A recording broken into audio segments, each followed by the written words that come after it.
Hello children, welcome back all the class 5 students.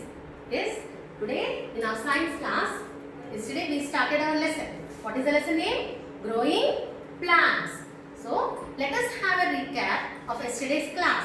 What did we discuss yesterday? How to grow plants with the help of seeds. Before learning that, we have discussed about the structure of seed. Isn't it children? So let us have a recap of structure of seed. Okay? A seed will have a seed coat, isn't it? What is the function of seed coat? It protects the seed. Yes, children? Yes, this is the seed coat. It has a small pore-like structure, a white color pore-like structure. What is this pore-like structure called? It is called as xylem. What is the function of this xylem? It helps the baby plant to come out of this seed, and then the seed will have two cotyledons. This is the cotyledon. What is the function of this cotyledon? It stores the food for the baby plant. So this is the cotyledon. Then where is the baby plant or the embryo? Where it will be, children? Here we have the small baby plant. This baby plant, whenever it is soaked in water, it will grow into a small plant and comes out of this xylem. Yesterday we discussed about this, and afterwards we discussed about germination of seed. What are the conditions required for germination of seed, children? Yes? What are the conditions required? It requires soil, water, air. Isn't it, children? Yes. Now, when the seed gets all these favorable conditions, the seed will germinate and it grow into a new plant. This is the recap of yesterday's class, isn't it? Yes. Now, let us go with today's topic. Before starting our topic, yes, now children, every plant will be growing. After it grows into a tree, it gives out many fruits. And now, yesterday we discussed, some fruits are having one seed, some fruits will have many seeds. Is it, children? Yes. Now, when a fruit is having many seeds, if all the seeds will fall at the same place, what will happen? What will happen, children? The all seeds will be growing into small plants. Now this is the big tree. Yes? Now all the this is having the fruits. Isn't it? The fruits has fallen down and the small plants are growing below the tree. Now what happens? Does it get all the favorable conditions? Does it get the food, minerals, everything? For example, we'll take. Now we'll be going in a car. Yes? How many can sit in a car? Apart from the driver, most probably 4 students or 4 or 5 can sit in a car. If we made 10 persons sit in the car, how it will be? It will be so suffocated. Yes? We don't get proper air. We are unable to sit. In the same way, here below the plant only, if all the seeds are fallen and grown, the seeds will not get all the conditions for growing. So, our nature is very wonderful, children. What it has done, it only will disperse the seeds by many ways away from the mother plant so that it gets all the favorable conditions for growing. Yes, our nature is very wonderful, isn't it, children? So, here today's topic is dispersal of seeds. Let us discuss what is this dispersal of seeds. The movement of seeds away from the mother plant to obtain favorable conditions for germination. Now all the seeds have grown below this plant only. All the plants cannot grow into a big plants. I think you can observe, whenever we have a mango tree in our house, below the mango tree, no plants will be seen. Yes, when there are small plants, we can see many plants other side. But below the big trees, we can't find any small plants growing. Why? Because they are not getting sunlight which is required for germination. It doesn't get proper water for germination. Is it, children? So the plants cannot grow. Now let us see how seeds are dispersed by nature itself. Yes? Seeds are dispersed by nature. The first one, by wind. Seeds are dispersed by wind. How it is dispersed? many plants. I'll show you one plant, children. Yes, see here. We can see the milkweed. Sometimes into our classes also we can find a parachute-like structure coming into, yes, our classes. And we what will do? We'll try to catch them. We'll be trying to catch them. Is it not, children? So these are nothing but seeds. These seeds from the plant it is coming out and they are dispersed by the wind. Okay. Now one more example. In our say we have the cotton seeds. Cotton seeds. The cotton seeds will be having the fibrous-like structures.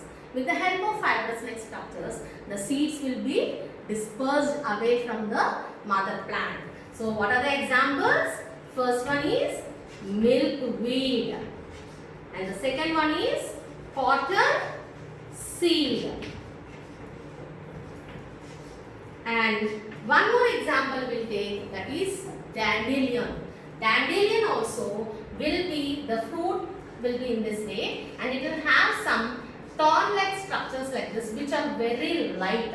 These are nothing but seeds. These seeds will be dispersed away from the wind. So dandelion is one more example. And some seeds are very light. In the case of maple, the maple, the seeds will be in this way. Yes, they are very light and they have like this wing-like structures. These wing-like structures help them to fly away from the mother plant. So one more example is maple. Okay, children.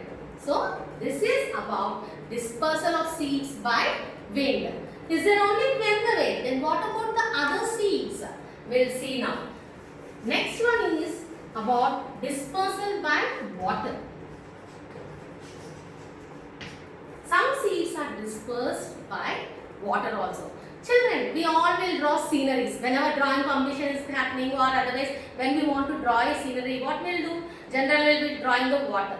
Near the water, we'll be drawing some plants or trees. What type of trees will be drawing, children? We'll be drawing coconut trees. Why will be drawing the coconut trees along the seashore only? Then how near the seashore the coconut trees came?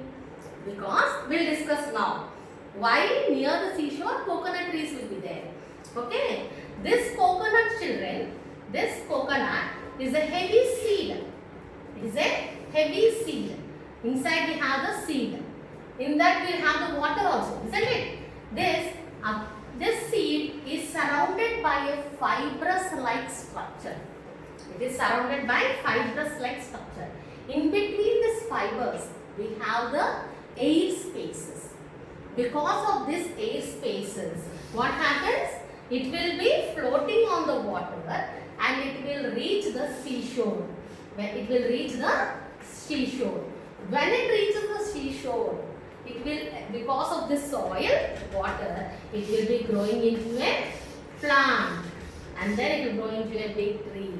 That is how coconuts are dispersed by water.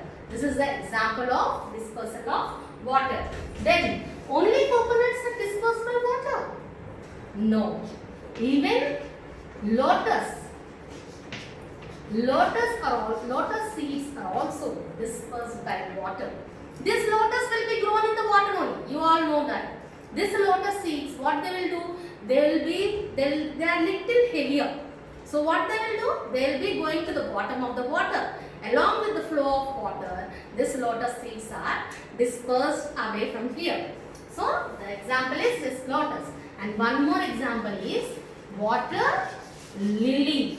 Water lily also in the same way as lotus, it is dispersed by water. Yes? Now, let us come to the next one. Some seeds are dispersed by birds or animals. Then how birds will disperse the seeds and how animals will disperse the seeds? First, let us see how they are dispersed by birds. You all know about the neem tree, isn't it, children? After neem tree, in the summer we can see small fruits. Yes, the birds will be eating that fruits. Yes, And when they eat the fruit, what happens? Along with the seed, it will be swallowed. And then, after digesting, in the droppings, the seed will also come out with the droppings. Whenever it leaves the dropping, the seed will be, when it gets favorable conditions, like soil, water, sunlight, everything, it will be growing into a new plant. In some cases. In some cases, what will happen when the birds are eating like a guava fruit or tomato or anything, the seeds will stick to the beaks because of the fleshy structures. When they are moving like that, the seeds may fall in some place because all birds will be flying, is it not, children? So when they are flying, when they move to another place, the seeds may fall into the soil and a plant will be growing there. It is in the case of birds. So we can take examples like neem fruit, yes, berries. We can take for examples of dispersal by birds. Then how animals disperse the seeds, children? We will be seeing, children. See, we will be taking our pets for a walk. Yes, the animals will be having a lot of fur. What happens? After coming out from the bushes, what the dogs will do? With their paws, they will scratch their fur. Why? They will be having some spook-like structures stick to their fur. What are the spook-like structures? They are nothing but seeds. These seeds, when they are scratching, the seeds will fall off there. When the favorable conditions are there, it will germinate again. In this way, the animals will help in germination. But some animals like monkeys and all, what they will do? They will be eating the mango fruit. Here they may eat and the fruit may fall here. Otherwise they will throw the seeds. Otherwise they will move to another place. There also the seed may fall there into the soil. Whenever it reaches the soil, again it will grow into a new plant. This is how birds and animals disperse the seeds. And last one we'll see, that is dispersal by explosion. What is this dispersal by explosion? Most of the fruits, children, like peas, drumsticks, lady's fingers, all of you know about this. How it will be? For example, we'll take a lady's finger. Yes, we'll take a lady's finger now. The lady's finger structure will be in this way, is it not? So the lady's finger, after growing, when it gets dried up, what happens? As it dried up, it will be exploding like this. It will be exploding and the seeds will come out, and along with the air it will be carried, and then it will be, whenever it get all the favorable conditions, it will be growing into a new plant. Only lady's finger? No, not only lady's finger, even pea plant.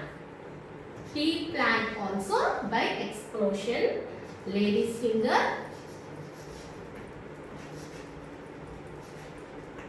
drumsticks. So, these all fruits also will be dispersing the seeds by explosion. So, this is about our dispersal of seeds. In the same way, children, we can say, not only this, we human beings are also responsible for dispersal of seeds. You know, children, you all will eat tomato, isn't it? And most of us like to eat tomato. Will be using in all the curries. Then, is it the native plant of India, tomato? No. Actually, it has travelled from the European countries to India. When the European traders came to India, they brought these tomatoes. So, after coming here, we started growing. Now, it is a large scale of production of tomatoes. In the same way, sugarcane, if you take, sugarcane plant is a native of India. But now, worldwide, its production is going on for the sugar. How it happened? It is because of the human beings. So, children, in this way, the nature only will take itself how to disperse the seeds and how to grow so many plants. I think all of you have understood this, children. So, let us stop the topic today. Have a nice day, children. Thank you.